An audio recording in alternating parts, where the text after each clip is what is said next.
Saat beberapa orang bertanya, belajar piping, kok lama ya? Sampai 3 bulan.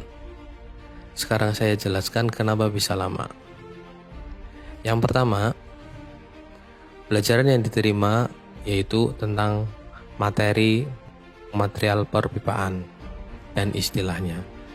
Pentingnya mengetahui material pipa dalam proses pembuatannya seperti seamless, ERW, spiral, serta nama-nama fitting, komponen pada pipa seperti elbow, T, valve, flank, outlet, dan masih banyak istilah lainnya.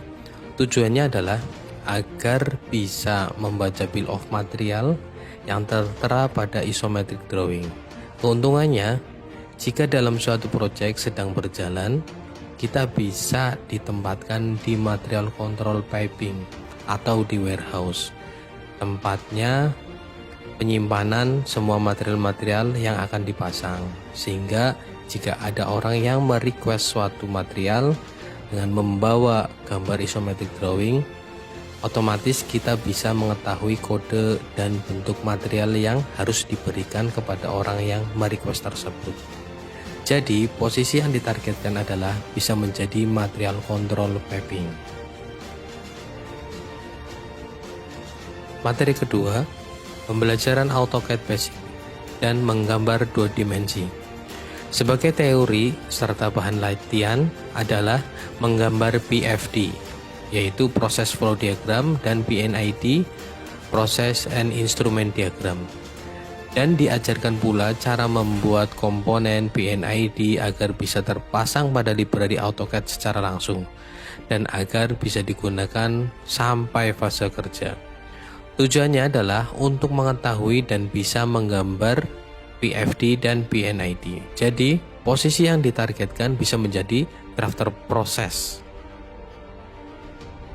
Pelajaran ketiga, menggambar 2 dimensi equipment atau mechanical equipment seperti tangki, vessel, exchanger, pompa, dan lain-lain. Dalam menggambaran ini, melatih sekaligus agar menjadi kebiasaan. Dalam hal ini, kita menitik beratkan kepada pembuatan format auto dimensi dalam AutoCAD, kemudian tebal tipis garis, macam-macam garis yang digunakan, dan penyeragaman tinggi teks secara otomatis, serta menata banyaknya gambar detail di dalam satu sheet. Tujuannya agar mengenal equipment pada proyek oil and gas dan cara penggambarannya, agar memberikan gambaran pada teman-teman saat di dalam proyek tidak terlalu awam dengan hal-hal tersebut. Jadi, posisi yang ditargetkan adalah bisa menjadi mechanical drafter.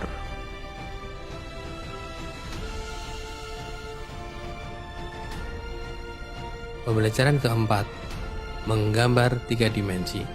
Dalam hal ini, ada 2 fase pembelajaran, yaitu 1.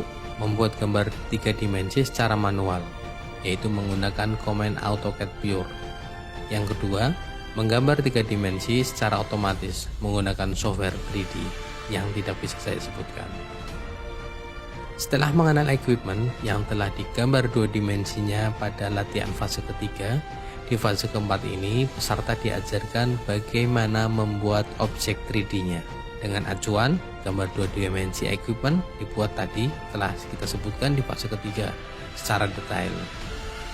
Tujuannya adalah agar peserta memiliki skill 3D intermediate, bukan basic ya, agar memberikan kemudahan jika bekerja dan bisa menyajikan 3 dimensi untuk kepentingan visualisasi, serta menambahkan skill 3D agar menjadi drafter yang bisa 3D secara manual menggunakan AutoCAD.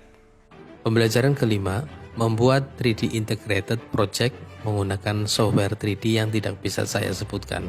Membuat 3D area, membuat pipe rack, membuat equipment, membuat 3D routing piping berdasarkan PNID. Dalam proses ini, peserta diajarkan kaidah-kaidah basic dalam membuat desain piping dan sampai mengeluarkan isometric drawing, kemudian mengeluarkan material take off atau MTO dan gambar A1 layout secara otomatis, semua itu dengan menggunakan software 3D yang tidak bisa saya sebutkan. dan sampai memecah gambar layout per area sampai menjadi ukuran A3 untuk acuan posisi piping line system dalam setiap area. Tujuannya adalah memahami dan bisa menggunakan software 3D integrated untuk membuat desain project secara skala kecil ataupun besar dan membuka imajinasi tentang 3D piping dan bisa menghemat waktu dalam pembuatan engineering drawing piping dalam suatu project. Pembelajaran ke-6, membuat gambar isometrik secara manual menggunakan AutoCAD.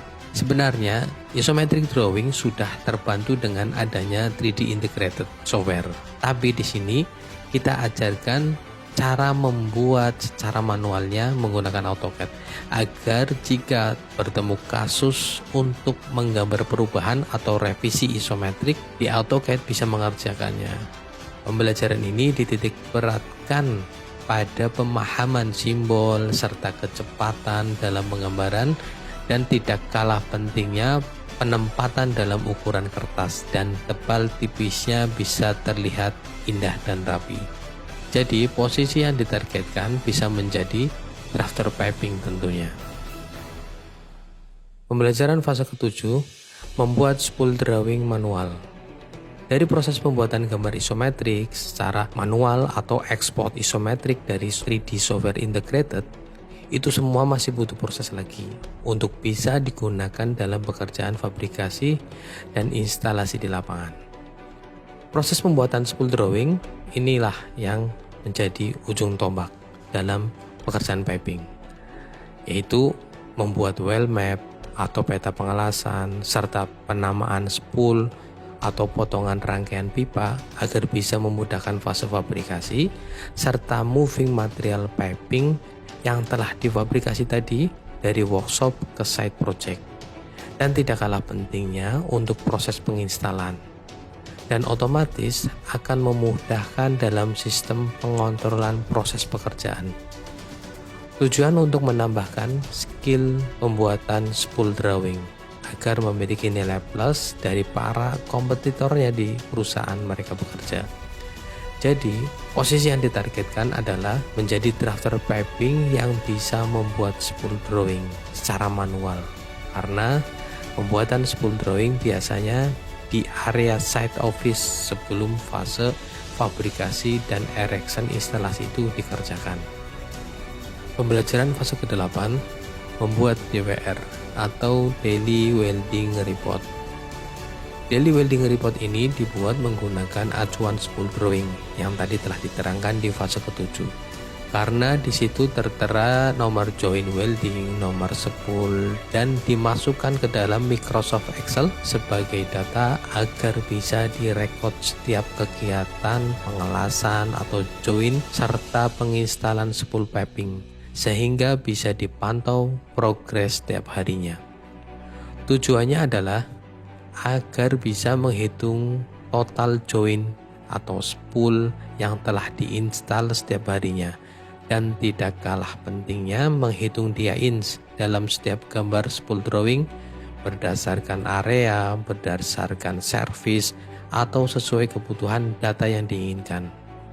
Tujuannya adalah agar bisa menjadi drafter piping profesional. Kenapa profesional ya?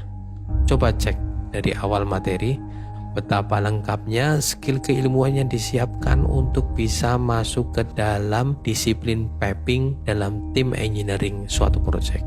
Dari semua yang dijelaskan, ada beberapa posisi yang bisa dimasuki jika semua skill yang sudah dijelaskan diterima oleh peserta.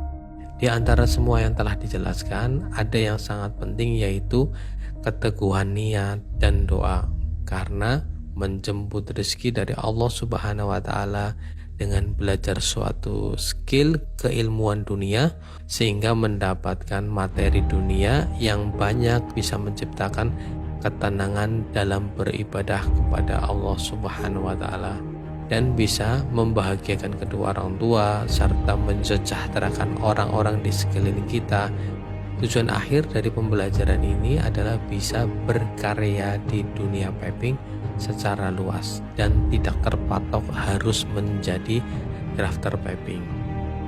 Menjawab pertanyaan disalurkan bekerja atau tidak, saya jawab tidak.